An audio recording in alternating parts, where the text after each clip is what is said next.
ह्रीं श्रीं क्लीं ऐं अरं वं वं हं शं तं पं वं वं मं मं हं हं शं शं तं तं पं पं झं झं झीं झीं छीं छीं रां रां ह्रीं ह्रीं द्रवि द्रवि नमूर्ते भगवते श्रीमते पवित्रतर्जलेन जलाभिषेच्यामिति स्वाहा तीर्थोत्तम भवैनीरै क्षीरवारिधिरूपकै स्नाप्यामि सजन्माप्तान् स्नान् सर्वार्थसिद्धिदान् ॐ ह्रीं श्री वृषभादेवीरान्ताञ्जलि निष्णप्याम ॐ ह्रीं श्री वृषभादेवीरान्ताञ्जलि निष्णप्याम ॐ ह्रीं श्री वृषभादेवीरान्ताञ्जलि निष्णप्याम ॐ ह्रीं श्री वृषभादेवीरान्ताञ्जलि निष्णप्याम ॐ ह्रीं श्री वृषभादेवीरान्ताञ्जलि निष्णप्याम ॐ ह्रीं श्री वृषभादेवीरान्ताञ्जलि निष्णप्याम ॐ ह्रीं श्री वृषभादेवीरान्ताञ्जलि निष्णप्याम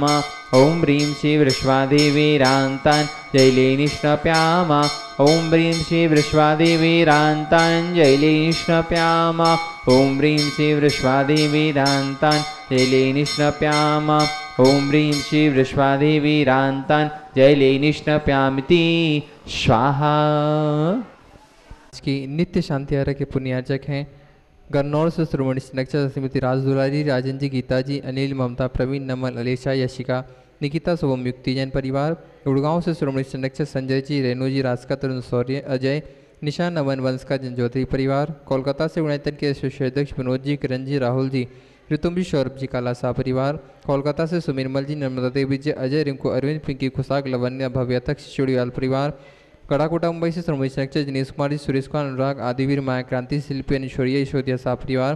भोपाल से श्रोमणी नक्षत्र राजेश जी, निशा जी, अंजन, रौनक जी, भाली, रोनी, अंकुर, रौनक जी, बड़कुल परिवार। यूएसए स्टेट टेक्सास से श्रोमणी नक्षत्र श्रीमती प्रेमलता जी, विजय, मंजू, गगन केटी, अरु, गौरव, नेहल, करीना, चांदनी जैन शाह परिवार। गुवाहाटी कोलकाता से कबरियल सिटी सुमिरमल छावड़ा परिवार से श्रीमती रत्नमणि, उदित शेट्टी, श्रीमती इंदा देव छावड़ा, सुरेन जी, प्रीति जी, सिद्धांत, रिया सोलोनी, अजित, मनिका, आयुषी, अरुणा, विनीत, रितिका, विवान, ऋतु, सुधीर, रिश्चित, हार्दिक समस्त चोड़ीवाल, शेट्टी, छावड़ा परिवार। कोलकाता, मुंबई, बेंगलुरु से पवन कुमार से पानदीप शेट्टी, विनय समिटा, विकास सिंह, विवेक, विशाल, रोहित मिंगना, शाहिल, प्रियंक, पलक, जयदित्य, रिसिल, कवचदित्य, शेट्टी परिवार। सिंगापुर से श्रोमणी नक्षत्र विनोद जी, श्रीमती अर्चना, शिल्पा, तेजस, चिराग, श्रीमती छाया, श्रीमती सरोज जैन परिवार। कोलकाता से श्रोमणी नक्षत्र प्रेम जी, प्रमिला जी, पुत्र श्रेयांश, ऋषि जैन परिवार। कन्नौज से श्रोमणी नक्षत्र महेश कुमार, पीयूष, कल्पना, अमरीश, विजयलक्ष्मी, प्रत्युष, प्रियांश, सांजन परिवार। फिरोजाबाद से श्रोमणी नक्षत्र ललतेज जी, श्रीमती कमलेश जी, दिनेश मीना, मुकेश, संजू, नितिन, पूजा, अंकित, रूबी, पारस, श्याम, साची, अंतन, झांसी, वाणी, ओजस, प्रीशा जैन शाह परिवार। जयपुर यूएससी न्यूयॉर्क से श्रोमणी नक्षत्र दिनेश कुमार जी, श्रीमती विनीता जी, वैभव, अक्षिता, विनीत, सोनम, श्रीमती दिव्या, धवल, श्रीमती जानवी, अक्षत, अरहंत, आराध्या, अभिराज, आविया, पापड़ीवाल परिवार। जयपुर से श्रोमणी नक्षत्र नंदकिशोर जी, शांति देवी, प्रभु, नीना, सुनीशा, अंकिति, आद्विक, अनिया, युवराज, अनुष्का जी, पहाड़िया परिवार।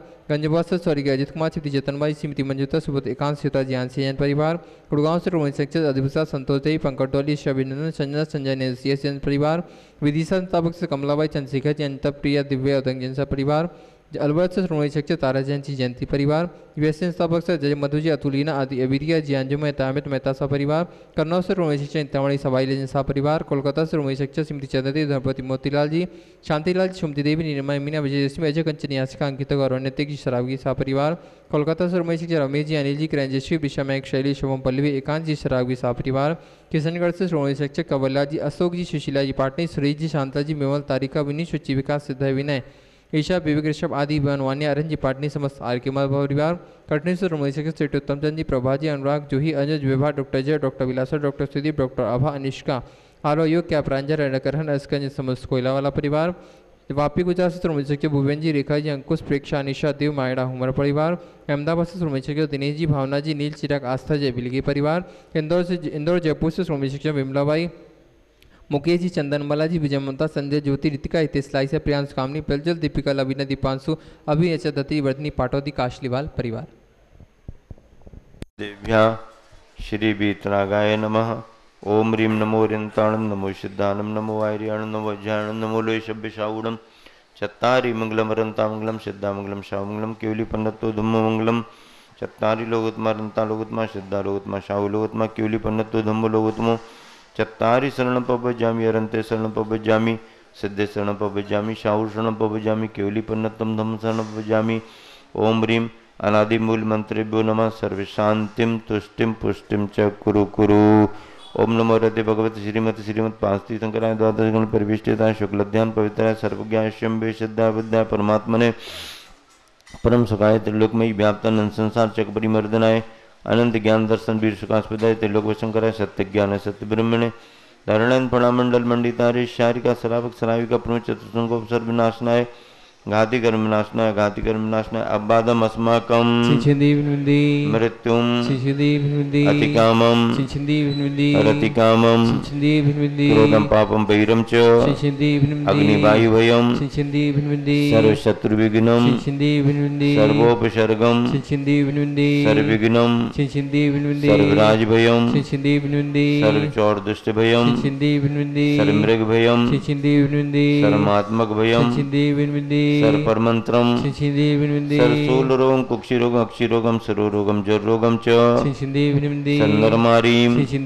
सर्वगजासु गोमय सजमारीम सर्वशस्य धान वृक्षलता गुलम पत्र पुष्प फलमारीम सर्वराष्ट्रमारीम सर्वदेशमारीम सर्वविश्वमारीम सर्वबेताल शाकनी डाकनी भयानी सर्ववेदनीयम सर्वमोहनीयम सर्वकर्माष्टकम ओम सुदर्शन महाराज चक्रप्रक्रम तेजो बल शौर्य वीर शांतिम कुरु कुरु सर्वजीवानंदनम कुरु कुरु जनानंदनम कुरु कुरु भव्यानंदनम कुरु कुरु गोकुलानंदनम कुरु कुरु सर्वराजानंदनम कुरु कुरु सर्वयजमानानंदनम कुरु कुरु सर्वम दुःखम आनंद पच पच कुट शीघ्रम शीघ्रम यस्सुखम तस्य लोकेषु व्याधि व्यसन वर्जितम अभ्यम क्षेम आरोग्यम स्वस्तिरस्तु विधीयते श्री शांतिरस्तु सदास्तु पुष्टिरस्तु सदास्तु पुष्टिरस्तु सदास्तु।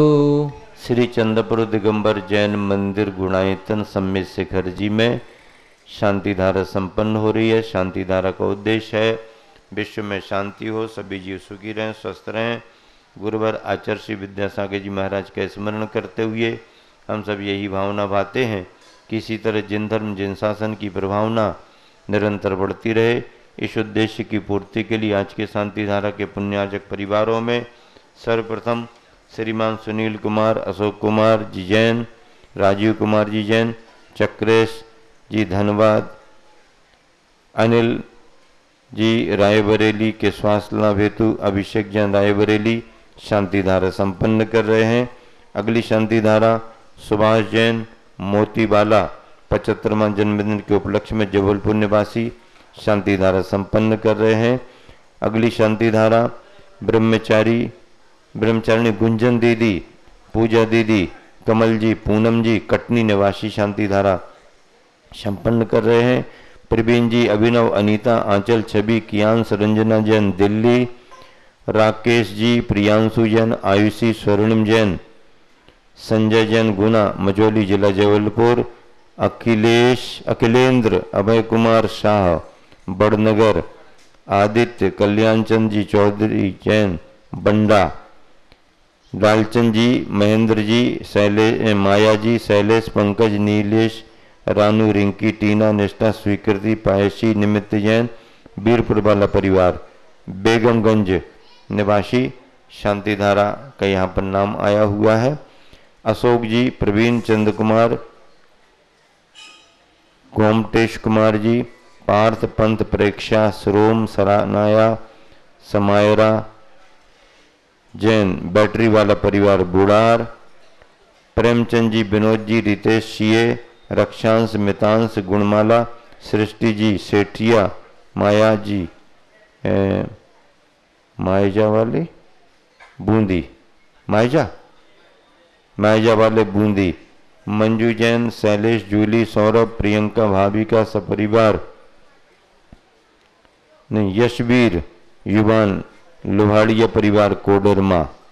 इसी के साथ में ब्रह्मचारिणी सुनीता दीदी, प्रेमचंद, पद्म कुमार, पारस, अनीता, रश्मि, बासा, मोहित, कैलाश, निर्मला, प्रियंका, मंत्र, राकेश, एकता, ऋषभ, ईशिका, मयंक, श्वेता, शानिद, किमिया कत्था वाला परिवार कानपुर, पंकज, नीतू, गुनगुन, गरिमा, पाटोदी, साड़म। उपस्थित सभी श्रद्धालुजन, सकल दिगंबर जैन समाज, मधुबन जैन जैनेतर बंधु मधुबन, सभी मुनि संगारिका संघ त्यागी वृत्तियों के आहार विहार की निर्विघ्नता हेतु, स्वास्थ्य साधना लाभ हेतु शांति धारा संपन्न हो रही है। हम सभी मुनि संघ के आर्यिका संघ के साथ सभी त्यागी वृत्ति उनके परिवारीजन, सभी कार्यकर्ता उनके परिवारीजनों के लिए शांति धारा संपन्न। श्री शांति रस्तु, सदास्तु, पुष्टि रस्तु, सदास्तु, पुष्टि रस्तु, सदास्तु, समृद्धि रस्तु, सदास्तु, कल्याणमस्तु, सदास्तु, सुखमस्तु, सदास्तु, अभिवृद्धि रस्तु, सदास्तु, कुल गोत्र धन धान्यम सदास्तु, सदास्तु, श्री सद्धर्म बल आयु आरोग्य ऐश्वर्य आयुवृद्धि रस्तु, सदास्तु।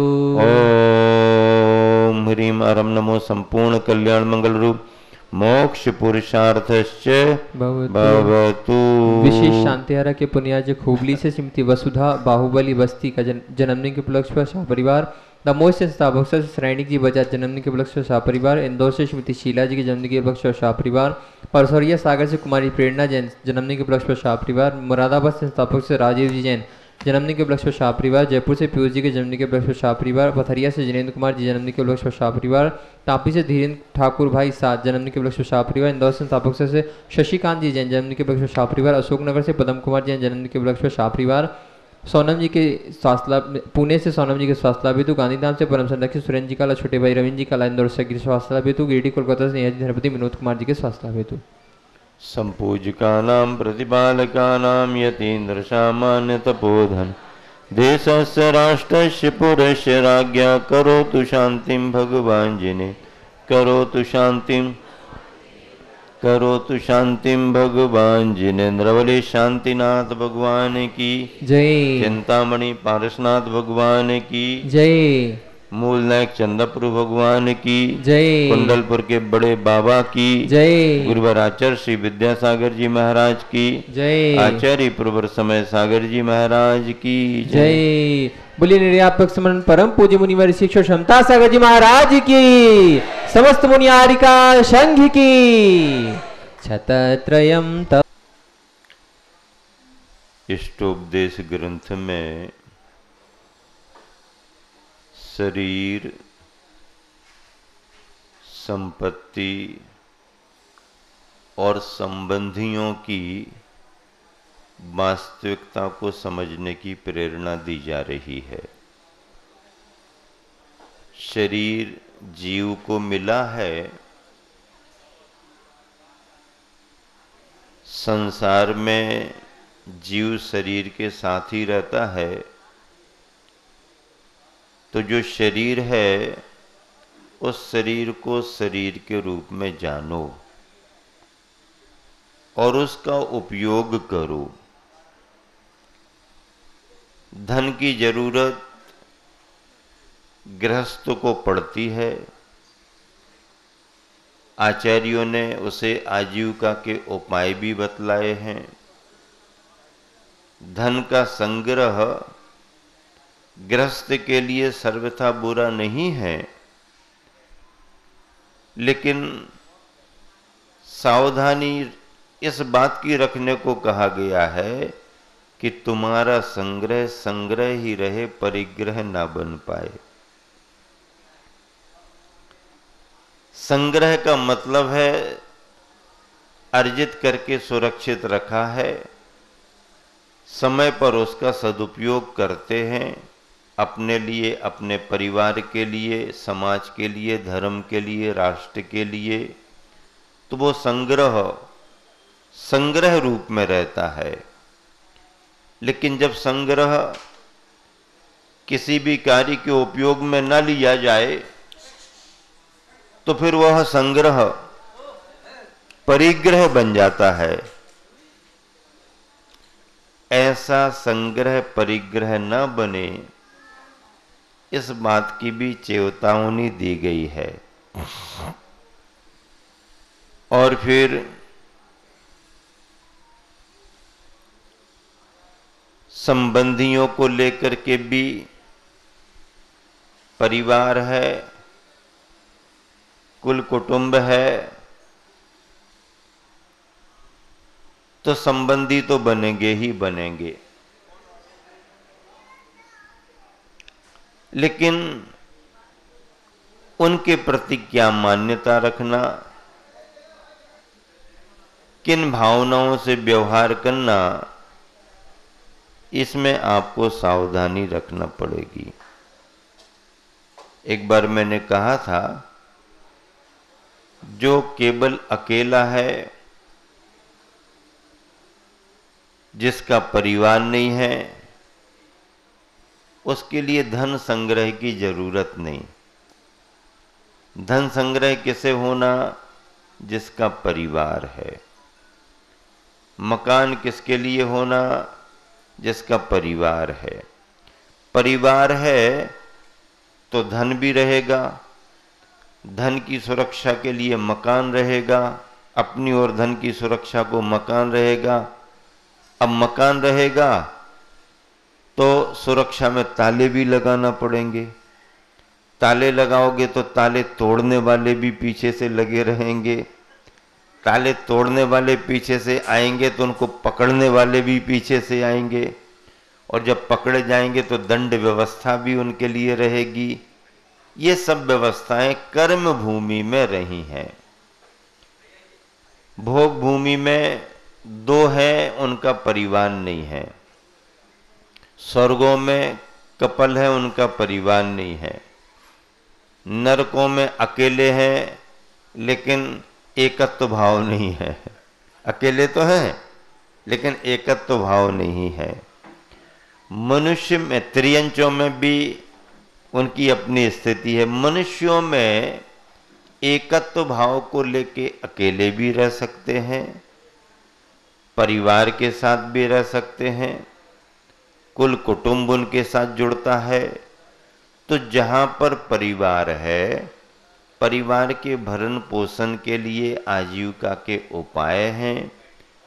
उपायों से अर्थ का संग्रह होता है, फिर उसकी सुरक्षा होती है, मकान बनते हैं, ताले डलते हैं, तालों को तोड़ने वाले अपराधी आते हैं, उनको पकड़ने वाले आते हैं, पकड़े जाने पर उन्हें दंड व्यवस्था। ये कर्म भूमि है। ऐसी कर्म भूमि में जो आपको इष्ट लगता है उसे आप मित्र मानते हैं, जो अनिष्ट लगता है उसे आप शत्रु मानते हैं। मित्र के प्रति अनुराग का भाव रखते हैं, शत्रुओं के प्रति आप द्वेष भाव रखते हैं। दोनों में घाटा है, घाटा दोनों में है।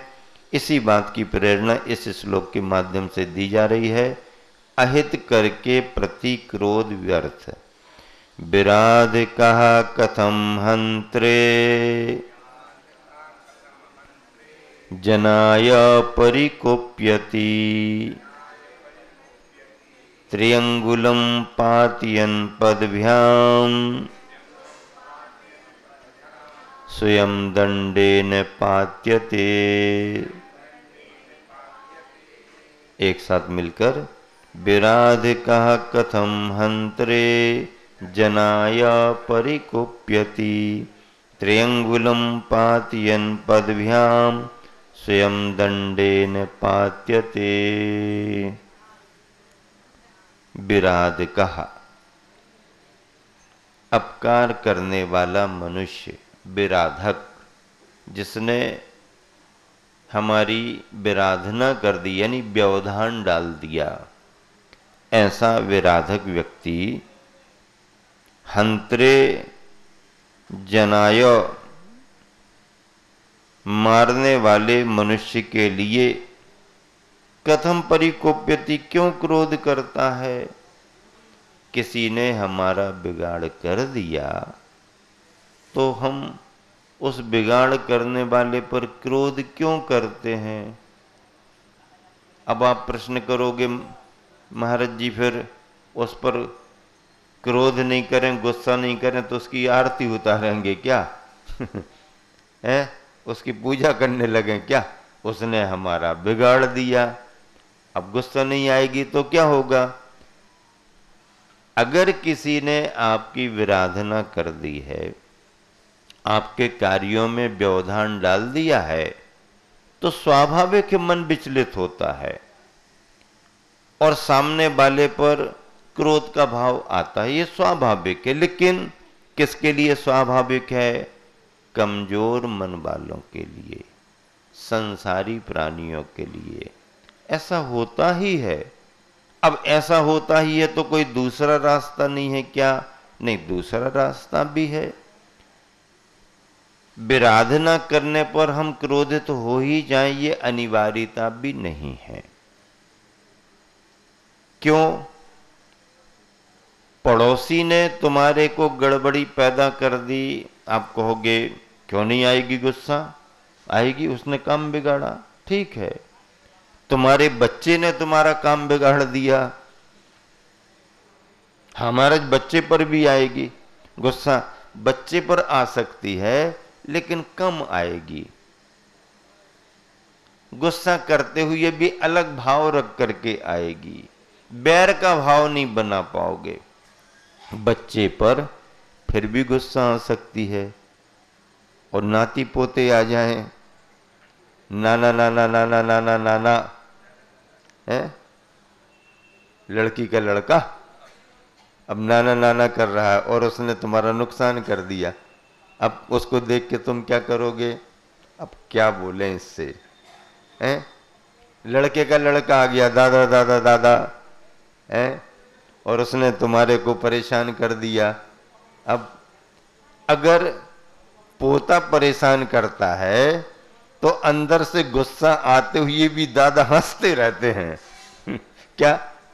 गुस्सा तो आ रही है अंदर, लेकिन गुस्से को प्रकट नहीं कर पाते। क्यों? अब पोता है ना, मूल से भी ज्यादा मूल से भी ज्यादा प्यारा ब्याज रहता है भैया। अब वो क्या करें? कई बार बाप बेटा की नहीं जमती है और पोता से दादा की ज्यादा जमती है।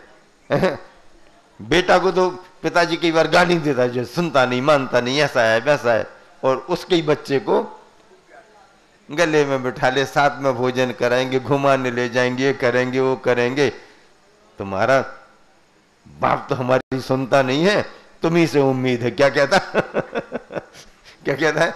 तुम्हारे से हमारे को अपेक्षा है, उम्मीद है। तुम जानते हो ना, तुम्हारे पापा हमारी सुनते ही नहीं है। अब दादा और बच्चे ना पोते की जम रही है, पोता भी दादा की तरफ हो जाता है। हाँ हाँ, ठीक करे आप। तो अब पोते ने तुम्हें परेशान किया, मन में विकल्प आया, अनिश्चितता प्रतीत हुई, क्रोध भी आया, लेकिन प्रकट नहीं कर पाते, क्योंकि अब इस पर गुस्सा करके करें क्या?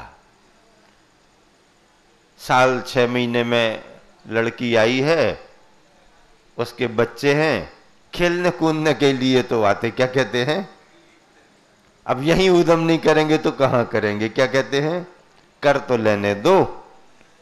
अब चूंकि उसमें आपको एक संबंध दिख रहा है और अपनापन दिख रहा है, अपनापन दिख रहा है, तो तुमने प्रतिकूलता सहन कर ली। और जिस व्यक्ति के प्रति अपनापन नहीं है, वो अभी बोला भी नहीं है, जरा देख रहा है तो कहते कैसे देख रहे हो तुम? कैसे देख रहे हो? कैसे देख रहे हो? अब बताओ।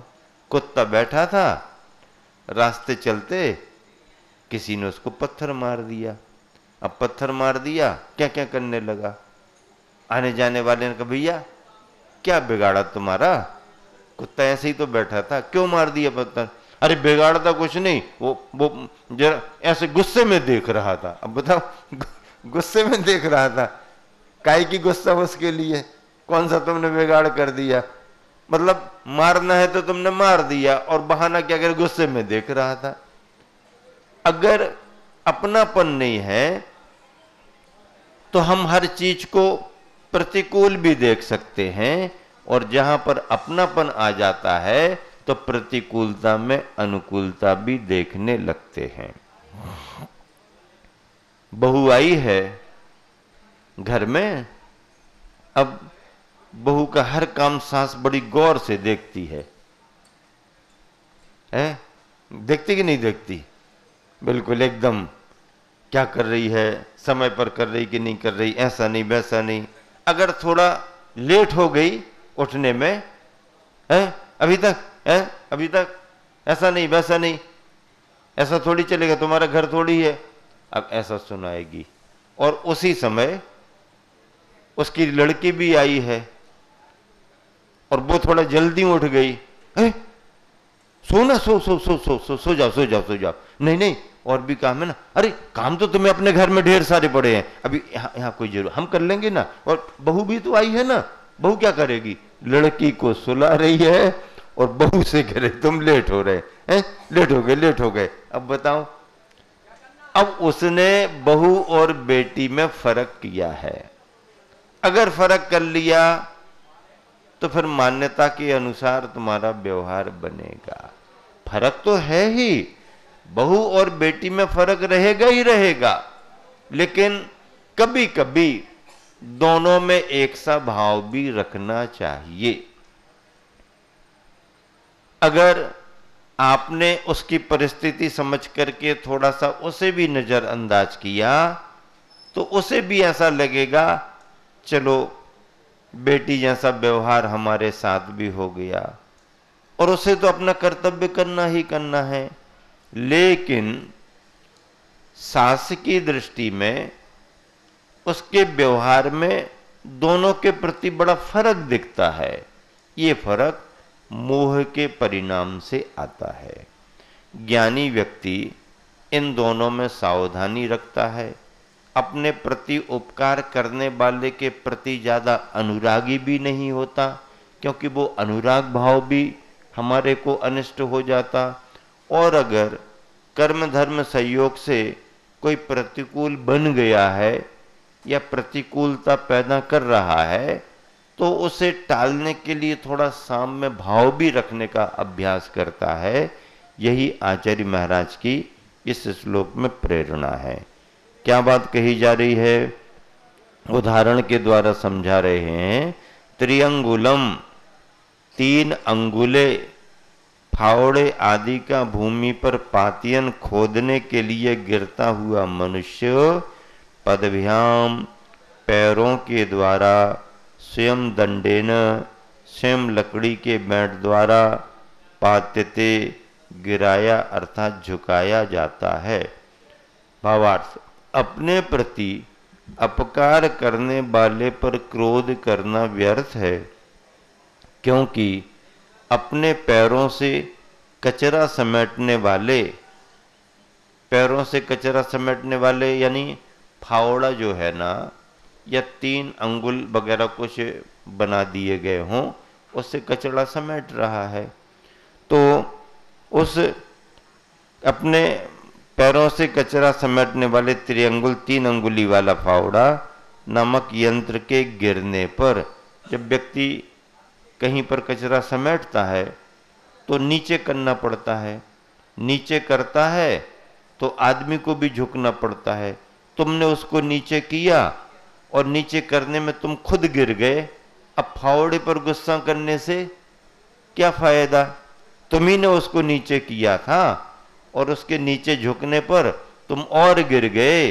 अब इसने मुझे गिरा दिया, इसने मुझे गिरा दिया, मैं इसको देखता हूं, ये करना व्यर्थ है। यंत्र के गिरने पर वह गिरने वाले को ही गिरा दे तो उस पर रोष करना व्यर्थ है, अज्ञानता है। जैसे मान लो आप भोजन करने बैठे हो, स्वादिष्ट भोजन कर रहे हो और उसी समय तुम्हारे दांतों ने तुम्हारी जीभ काट दी। अब गुस्सा किस पर करोगे? गुस्सा किस पर करोगे? दांतों पर गुस्सा करो तो दांत निकलवा दो, है? अगर भोजन करते समय दांतों ने तुम्हारी जीभ दबा दी या कट गई थोड़ी धोखे से चालाकी तो तुम करते नहीं हो, धोखे से जीभ दब गई, अब गुस्सा किस पर करोगे?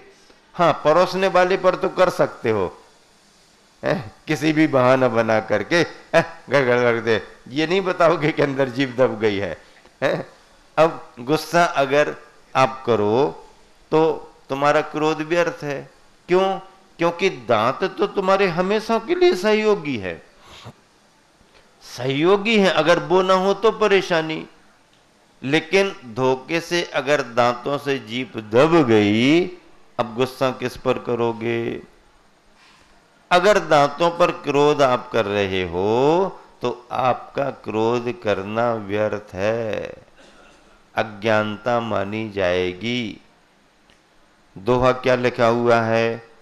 अपकारक जन पर अहो, क्रोधित क्यों नर होय। त्रियंगुल पद से गिरा, स्वयं मूर्ख गिर रोय। गुरुवर आचार्य ने पद्यानुवाद लिखा है, देखिएगा।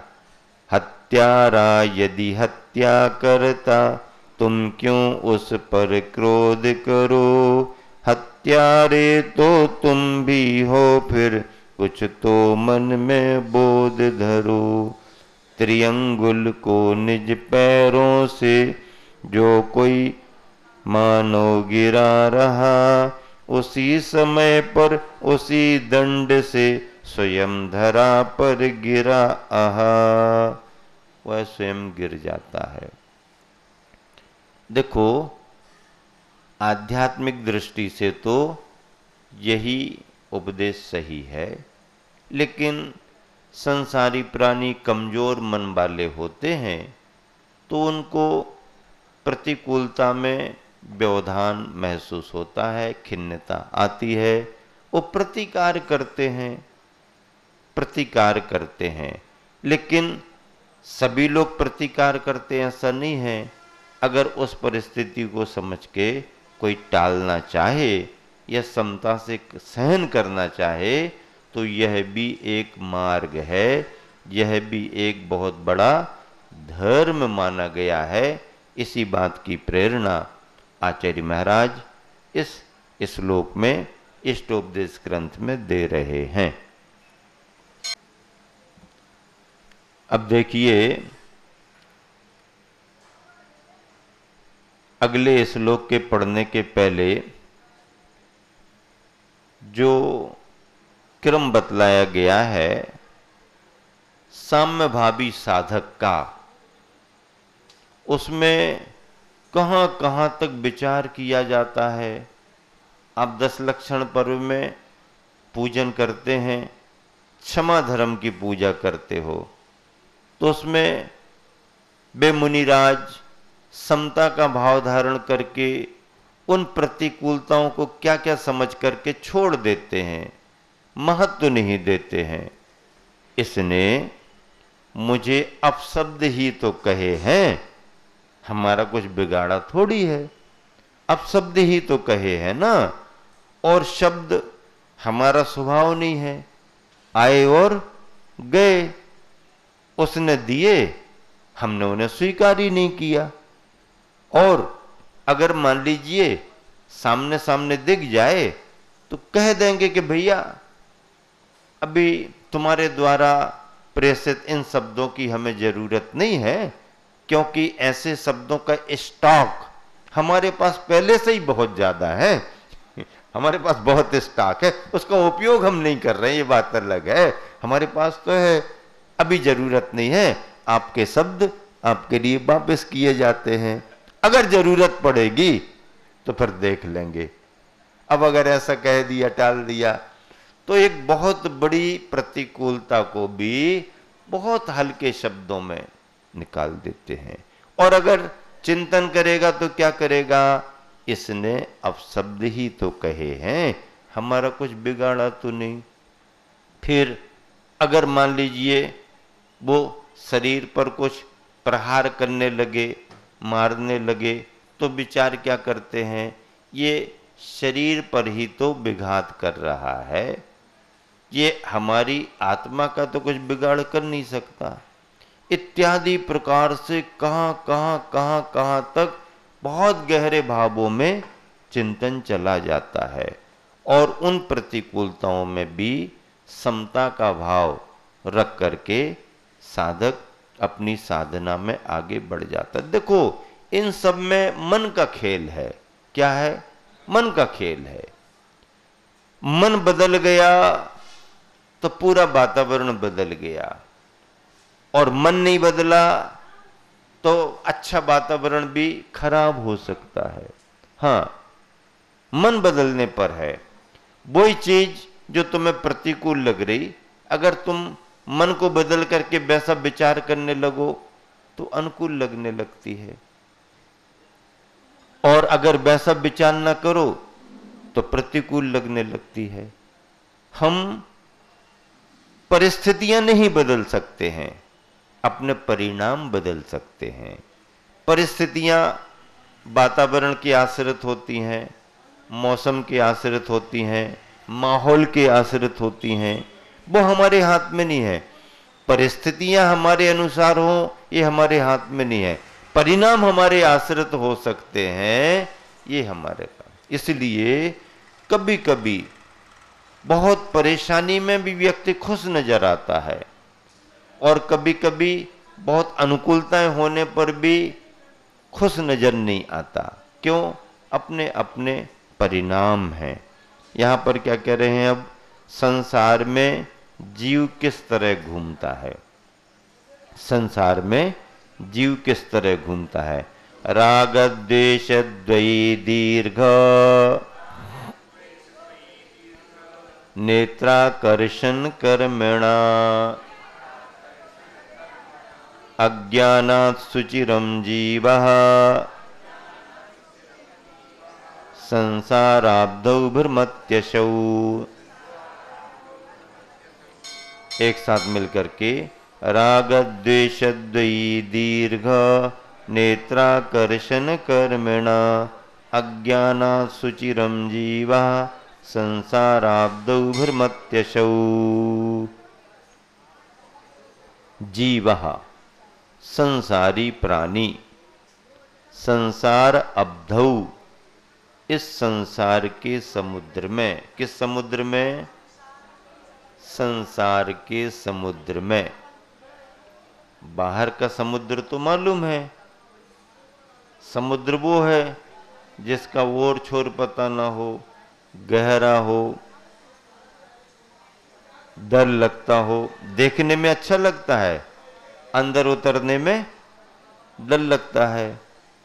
समुद्र को देखने जाते हैं, ऊपर ऊपर से देखने जाते हैं, अंदर से भी देखने जाते हैं, पर वो अपने साधन सुविधाओं से जाते हैं। तो बाहर के समुद्र का परिचय तो सभी को है। आचार्यों ने इस संसार को भी समुद्र कहा है। क्या कहा? हाँ, अब श्रीपाल को तो पार होने के लिए, किनारे पर आने के लिए पटिया मिल गया था। अब तुम्हें पटिया कहां से मिलेगा? और पटिया क्या बनेगा तुम्हें पार कराने के लिए? कौन सी लकड़ी मिलेगी? बालम बनम भव जले पतिताम जनानाम युगम युगादौ।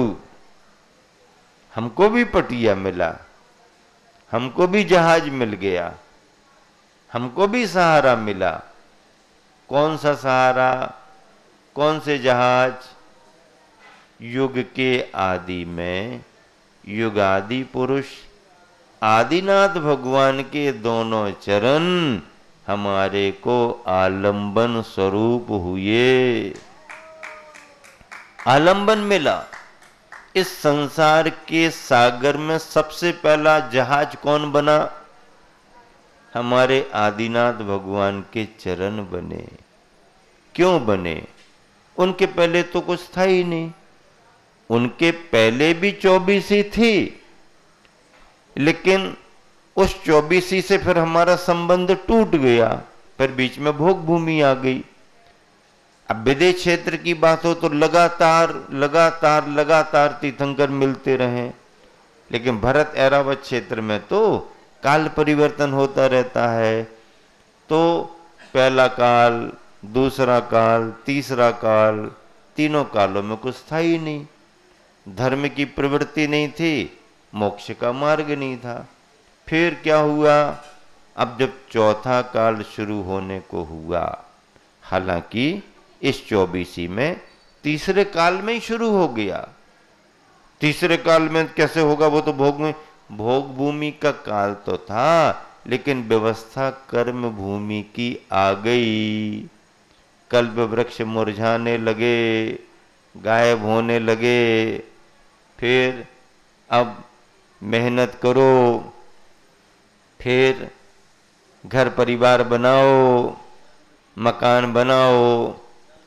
अस्सी मसी कृषि वाणिज्य विद्या शिल्प और पंच कल्याणक में बैठे बैठे 1.5-2 घंटे कार्यक्रम देखते रहो। अब इसके बाद ये आ रहा, अब इसके बाद ये आ रहा, अब इसके बाद ये आ रहा। ये जब देखोगे तो उसके बाद ही तो फिर ज्ञान कल्याणक तुम्हारे को मिलेगा। ऐसे ज्ञान थोड़ी होने वाला है। इसके पहले वैराग्य भी नहीं होगा, दीक्षा भी नहीं होगी। ये सब दिखाए जाते हैं। भोग भूमि के काल में संयम नहीं है। सम्यक दर्शन तो है, सम्यक ज्ञान भी है, लेकिन संयम नहीं है, सम्यक चारित्र नहीं है। इस 24 में तीसरे काल में ही कर्म भूमि की व्यवस्था आ गई तो संयम भी शुरू हो गया, मोक्ष का मार्ग भी शुरू हो गया। तो मुक्ति के मार्ग पर सबसे पहला कदम किन्होंने रखा? किन्होंने रखा? आदिनाथ भगवान ने रखा। भगवान कहा जाता है, भगवान बने नहीं थे, मुनि रूप में पहला कदम रखा। स्वतंत्रता के मार्ग पर सबसे पहला कदम किन्होंने रखा? आदिनाथ भगवान ने। उसके पहले तो स्वतंत्रता थी नहीं, संयम का मार्ग ही नहीं था, मोक्ष मार्ग नहीं था। तो मुक्ति के मार्ग पर पहला कदम युगादि पुरुष आदिनाथ, उन्होंने निर्ग्रंथ मुनि दीक्षा ली और मोक्ष मार्ग आगे बढ़ गया। 1000 वर्ष तक तप किया, आहार विहार किया और फिर केवल ज्ञान प्राप्त कर लिया। 6 महीने तक तो योग निरोध, ध्यान, योग निरोध नहीं, ध्यान। 6 महीने तक क्या किया? ध्यान। और 7 महीना 8 दिन तक क्या? 7 महीना 8 दिन तक आहार का योग नहीं बना।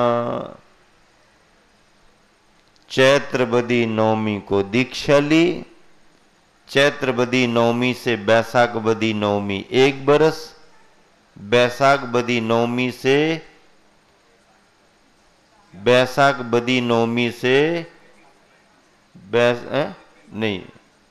चैत्रबदी नवमी से चैत्रबदी नवमी 1 महीना, चैत्रबदी नवमी से बैसाख बदी नवमी 1 महीना। ये कितने हो गए? 1 साल और 1 महीना, 1 बरस 1 महीना, 13 महीना हो गए। चैत्रबदी नवमी से चैत्रबदी नवमी 1 साल, फिर 1 महीना और 13 महीने। अब नवमी से 10वीं, 11, 12, 13, 14, अमावस, कृष्ण पक्ष था, अमावस, एकम, दोज, ये 8 दिन और निकल गए। अब गणित बैठ गया ना? 13 महीना 8 दिन निकल गए। फिर तृतीया को पहला आहार हुआ। 13 महीने 8 दिन बाद आहार हुआ। और आप लोग क्या कहते हो? 1 साल बाद आहार हुआ, 1 साल बाद आहार हुआ। आप एक उपवास करते हो तो कहते हमने 2-3 कर लिए। और मुनिराज आदिनाथ का 13 महीना 8 दिन के बाद आहार हुआ, 1 महीना 8 दिन आप छोड़ ही देते, 1 साल तक आहार नहीं। 1 साल, अरे 13 महीना 8 दिन तक आहार नहीं किया है, क्यों घाटा लगा रहे भाई? तो मोक्ष के मार्ग पर आगे बढ़ने वाले आदिनाथ भगवान, और जब उन्होंने केवल ज्ञान पाया तो हम सबके लिए कल्याणकारी उनके चरण भव समुद्र में जहाज के समान बन गए, आलंबन सहारे बन गए। बालम बनम भव जले पतिताम जनानाम युगम युगादौ, युग के आदि में आलंबन स्वरूप पटिया मिल गया, जहाज मिल गया। पटिया तो पटिया क्या, पूरा जहाज मिल गया। आराम से बैठ करके मोक्ष मार्ग पर आगे बढ़ो। 15 अगस्त आ रहा है, लोग स्वतंत्रता की बातें करते हैं, स्वतंत्रता संग्राम सेनानियों के नाम बताते हैं। स्वतंत्रता संग्राम के सबसे बड़े सेनानी और पहले सेनानी कौन थे? आदिनाथ भगवान थे। स्वतंत्रता हमारा जन्म सिद्ध अधिकार है, ये नारा किसने दे दिया? आप कहोगे इस नेता ने दिया, उसने। नेता का नाम मत लो, मोक्ष मार्ग के नेता का नाम लो। और स्वतंत्रता हमारा जन्म सिद्ध अधिकार है, ये बात बतलाने वाले योग के आदि में आदिनाथ भगवान हुए। उन्होंने पहला नारा दिया, स्वतंत्रता हमारा जन्म सिद्ध अधिकार है। और ये स्वतंत्रता किसी की कृपा से नहीं, अपने पुरुषार्थ से अर्जित की जाती है। अब लोकमान्य तिलक को याद करो तो करो, ये तुम्हारे देश की स्वतंत्रता का नारा था, लेकिन धर्म के मोक्ष मार्ग की स्वतंत्रता का नारा तो युगादि पुरुष आदिनाथ ने दिया। तभी तो स्वतंत्रता का ये सब चलता आ रहा। स्वतंत्रता का पहला बीज किसने बोया? हाँ, बाकी बातें 15 अगस्त को सुन लेना। ये तो अभी इष्टोपदेश के स्वाध्याय में प्रसंग आ गया, इसलिए सुनाया जा रहा। तो जीव संसारी प्राणी इस संसार समुद्र में अज्ञानात, अज्ञान के वशीभूत हो, सुचिरम अनादिकाल से राग द्वेष द्वयी दीर्घ, राग द्वेष रूपी दो डोरियों से, राग द्वेष द्वयी, राग द्वेष रूपी दो दीर्घ डोरियों से नेत्राकर्षण कर्मना घुमाई जाती हुई मथानी की तरह भ्रमति असौ घूम रहा है। चिरकाल से यह जीव अज्ञान के द्वारा संसार के समुद्र में रागद्वेष रूपी दो रस्सियों से बंधा हुआ मथानी की तरह घूम रहा, भ्रमण कर रहा। समुद्र संसार है। संसार क्या है? समुद्र। समुद्र मंथन की कहानी तो सुनते हो ना, मथानी डाली गई, मंदराचल पर्वत को मथानी बनाया गया, संसार समुद्र में मथानी डाली, इन्होंने घुमाया उन्होंने घुमाया, ये सब ठीक है, कहानियां आप पढ़ो। लेकिन दार्शनिकता क्या है कि संसार को समुद्र बनाया और राग द्वेष की दो डोरियों से ये मोह की मथानी तुम्हारी घूम रही है। जैसे मटके में दही रख दिया गया हो और उस पर मथानी डालो और मथानी को रस्सी लगा लो, दोनों डोरियां पकड़ो, एक को खींचो छोड़ो और दही मत्ता जाता है, नवनीत निकलने लगता है। तो जैसे ये मथानी दही का मंथन कर रही है, ऐसे ही मोह की मथानी से, जिसमें राग द्वेष की डोरियां लगी हैं और ये डोरियां निरंतर संसार के समुद्र को मथ रही हैं, मथानी घूम रही है, भ्रमण कर रही है। दोहा देखिए क्या लिखा है, भ्रमे जीव भव दधि विषय सुचिर काल बिन ज्ञान, राग द्वेष की डोर से घूमत यथा मथान। मथान मथानी गुरुवर का किया हुआ पद्यानुवाद देखिए। दधि मंथन के समय मथानी मंथन भाजन में भ्रमती, कभी इधर तो कभी उधर ज्यों क्षण भर भी ना है थमती। राग द्वेष की लंबी लंबी डोरी से यह बंधा हुआ, ज्ञान बिना ज्यों भव में भ्रमता, रुदन करे गला रुंधा हुआ। जीव जो है राग द्वेष की एक तरह से मथानी से या रस्सियों से बंधा हुआ भ्रमण कर रहा है। भ्रमण कौन कर रहा है? जीव भ्रमण कर रहा है। कहाँ भ्रमण कर रहा है? संसार के सागर में भ्रमण कर रहा है। कौन से सागर में भ्रमण कर रहा? संसार के सागर में भ्रमण कर रहा। क्यों भ्रमण कर रहा? क्यों भ्रमण कर रहा? राग द्वेष की डोरियां मथानी में लगी हुई हैं। जीव रूपी मथानी है। जीव रूपी मथानी क्यों घूम रही? क्योंकि जीव रूपी मथानी राग द्वेष की डोरी से बंधी है। अब नहीं नहीं मथानी घूमना बंद हो, तो कैसे बंद हो? राग द्वेष की डोरियां हटा दो, अपने आप बंद हो जाएगी।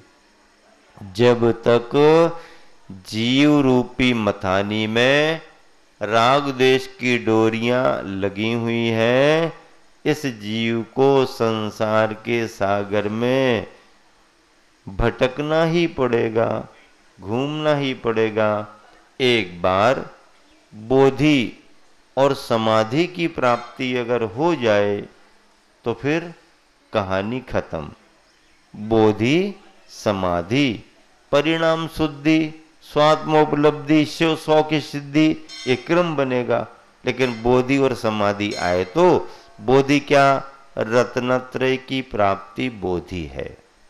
रत्नत्रय की प्राप्ति बोधि मानी गई। और समाधि क्या है? उस रत्नत्रय के फल को प्राप्त करना, इस समाधि मानी जाती है।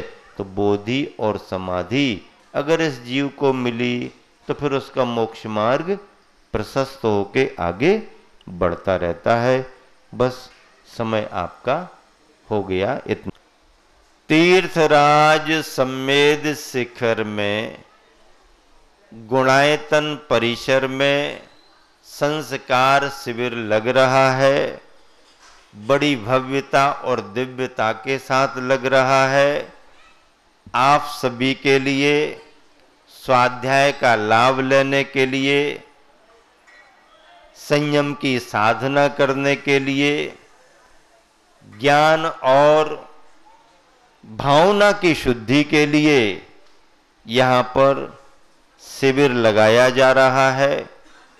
गुरुवर आचार्य विद्यासागर जी महाराज का दिव्य आशीर्वाद और वर्तमान में आचार्य समय सागर जी महाराज जी की महती अनुकंपा से यह शिविर आयोजित है।